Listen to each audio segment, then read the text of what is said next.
Politics. You talk about a word that carries a lot of baggage. Every single one of you has some sort of visceral reaction to that word. And we all think about different things when we hear it. So I want us to gain common ground on this term. See, the word politics comes from a combination of two different words. Poly, which means many, and ticks, meaning blood-sucking parasites. I'm sorry, it was uncalled for. We don't approve of political jokes around here. We've seen way too many of those get elected. All right, we're trying. Seriously, I'm done. No more jokes, we're done. Charles Schulz once said, there are three things I've learned never to discuss with people: religion, politics, and the Great Pumpkin. Well, guess what? This is not a series on the Great Pumpkin. This is a series about the way of Jesus in the political world. There's no avoiding politics in today's world.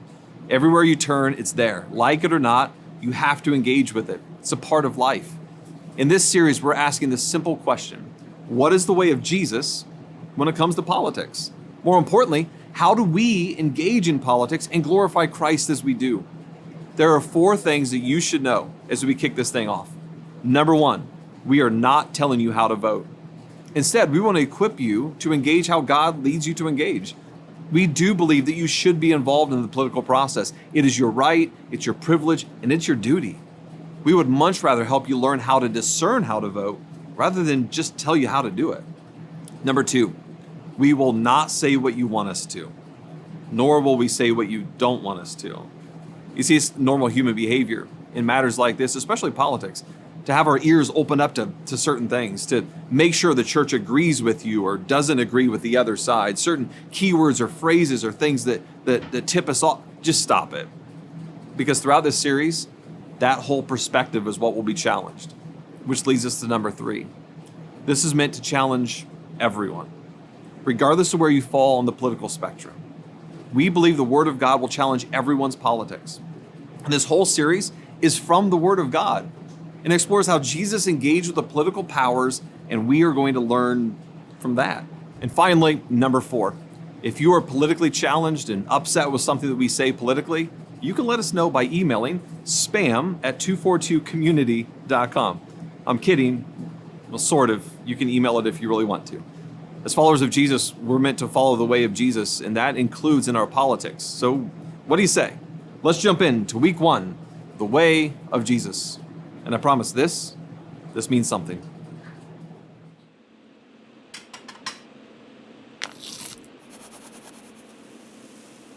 Come on, guys, do something. It says active and it says it's alive, but it sure doesn't look that way. I mean, it doesn't look scary, does it? I mean, it's just yeast. It's not something that would be intimidated or frightened by. And you probably wouldn't either, but the truth of the matter is, Jesus in the Gospel of Matthew tells us that be careful, be on your guard against the yeast of the Pharisees and Sadducees. It's a strange comment, to be sure, if we don't see the bigger picture that Jesus is communicating. You see, it was very recently that the disciples watched Jesus feed 4,000 people with 7 loaves of bread and just some fish. I mean, not only did he pull off that miracle, he also managed to do so with the disciples collecting 7 baskets of leftovers. I know the math doesn't compute. That's why it's a miracle. This was deeply ingrained in their minds after that. I'm sure it was. After Jesus did this, they traveled across the lake, and Jesus was confronted by the Pharisees and Sadducees, the guys with the dangerous yeast. They were looking for a sign from heaven that Jesus was who he said he was. Understand that there were various groups of Jewish people. The Pharisees and the Sadducees, they were 2 specific groups of Jews. They were very different. I'm talking sometimes polar opposite groups of people. What are some good ways to describe how different they were? It's like whole wheat bread and raisin bread. They're both bread, but they're very different kinds of bread. Oh, here's one: Democrat and Republican. Both American, but very different thoughts and beliefs. But when it comes to the Pharisees and Sadducees, they had one thing in common. Both groups rejected Jesus. They probably would have accepted him if he fit within their mold, but he didn't, so they rejected him. As a result, they were always trying to trap Jesus, which is what they were doing here. Jesus doesn't fall victim to it, never falls victim to their traps. He has a knack for turning things on his accusers. It's immediately after this interaction with Jesus that Jesus and his disciples head back across the lake on their trip. Matthew mentions that the disciples realized that they forgot to bring bread, and that's when Jesus makes his statement. Be careful, he says. Be on your guard against the yeast of the Pharisees and Sadducees. If you're a little confused, that's okay. So were the disciples. They thought this was about their failure to bring bread, which I think frustrated Jesus a little. Here's how he responded. Aware of their discussion, Jesus asked, "You of little faith, why are you talking amongst yourselves of having no bread? Do you still not understand? Don't you remember the 5 loaves for the 5,000 and how many basketfuls you gathered? Or the 7 loaves for the 4,000 and how many basketfuls you gathered? How is it you don't understand that I was not talking to you about bread, but be on your guard against the yeast of the Pharisees and Sadducees?" So Jesus isn't talking about actual yeast and actual bread. It's an analogy. Now, you may have picked up on that early, but it took a minute or two for the disciples to figure it out. But for clarity's sake, Matthew wants to clear everything up for us. This is what he says. Then they understood that he was not telling them to guard against the yeast used in bread, but against the teaching of the Pharisees and the Sadducees. Both the Sadducees and Pharisees were influential groups in their communities. I mean, these were religious leaders in Jesus' day. And in that day, your religion influenced every aspect of your life, as it should today, I'm just saying. They were experts on the law of God and the scriptures. Not only were they experts, they were the experts in how to interpret the scriptures. In fact, they created hundreds of other rules and stipulations based on their interpretations of the law, and people followed them, which meant they had a huge role in determining what you believe and how you live. Needless to say, their leadership held a lot of sway in people's lives, so questioning that would be odd for some. But that is exactly what Jesus does. He warns the disciples to be on guard against their teachings. The people who had the most influence on their daily lives, the religious leaders, maybe not politicians per se, but pretty darn close. Jesus tells his followers, be careful of what they teach. Look, it wasn't because they were inherently bad people. It was just that they had a worldview that became so important to them, a specific way of living and thinking, certain rules that had to be followed that actually caused them to not see Jesus for who he was. Their commitment to their teachings, instead of driving them to Jesus, actually kept them from Jesus. Today, we could say we have a similar mindset, or at least similar problem. We are inundated with political ideologies every single day.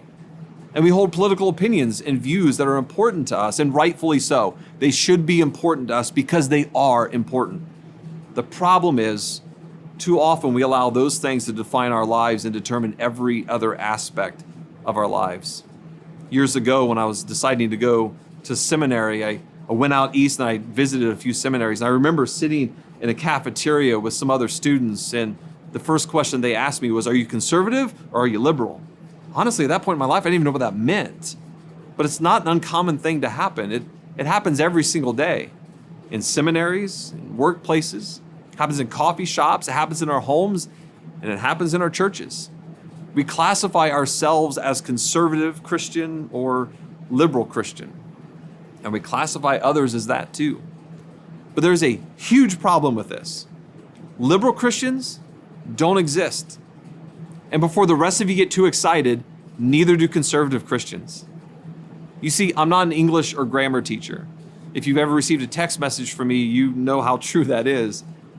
However, I know what modifiers like adjectives do to the word. They modify the noun. As soon as you say liberal Christian or conservative Christian, you just change the meaning of the word Christian. Maybe not totally, but it does begin to change because we're now defining the word based on some other ideology or belief system. We don't get to do that. We don't get to change what it means to be a Christian. Jesus is the one and the only one who gets to define what it means to be his follower. And Jesus never made categories. There were those that followed him and those that didn't. Our political ideology should not form and shape our faith, because our faith should influence our politics, not the other way around. This is what Jesus was getting at when he says, be careful, be on your guard against the yeast of the Pharisees and the Sadducees. He doesn't want you to fall into the same trap that so many other people have fallen into, which is a life that is controlled and dictated not by our faith in Jesus, but in our political opinions. So Jesus uses yeast as the analogy for the teachings of the Pharisees and the Sadducees. The author of Galatians tells us why as he speaks on false teachers when he writes, "You are running a good race. Who cut in on you to keep you from obeying the truth? That kind of persuasion does not come from the one who calls you. A little yeast works through the whole batch of dough." If you've ever made bread before, you know the impact of this stuff. It doesn't look like much, but when you use it, it changes everything. It's the yeast that makes the dough rise. It gives it flavor. It's responsible for some of that great bread smell in the air. And it changes what the bread looks like. In short, this little bit of yeast right here dramatically changes and determines what the bread becomes. Maybe the teachings of the Pharisees and the Sadducees didn't seem all that threatening, but Jesus knew if the wrong yeast were used and allowed to fill your life, you would become something other than what Jesus desires for you. If I may, I would like to take Jesus' analogy just a little bit further.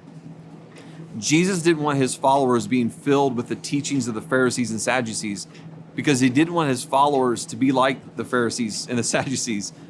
Because if you've not caught on to this before, Jesus wants you to become more like him. Not like a political ideology, but more like him. Ultimately, friends, that's what this series is all about. It's about learning how Jesus engaged with the political world and how that informs how we should engage with our political world. John writes in his first letter these words, "Whoever claims to live in him must live as Jesus did." As followers of Jesus, we cannot claim to be in him. We cannot claim to be following him and allow our lives to be determined by any other ideological framework or set of beliefs. We cannot allow what we're becoming to be determined by the wrong ingredients. Because as followers of Jesus, we're chasing after something. We're chasing after holiness. We're pursuing the image of Jesus. We're striving to be like him. And that doesn't happen when we allow the yeast of the Pharisees or the Sadducees to be the primary determining factor for what we become. No matter where we fall on the political spectrum, our lives must be focused on pursuing Jesus above all else. And we cannot shape Jesus to fit within our political beliefs, because our faith must influence our politics, not the other way around. We will dig more into that statement next week. But as we lean into this series, we start where we must start, by asking ourselves, what do we want to become? Because this yeast, this little ingredient, will determine what we become. It may not look like much, but it's one of the biggest determining factors for what your life will be. The thing that you allow to be the primary influencer in your life will shape what your life becomes. I assure you that the Pharisees and the Sadducees, they didn't set out to become what they became. Slaves to a worldview and a political opinion that made them appear to be close to what we were supposed to become, but in reality, a far cry from what they were meant to be.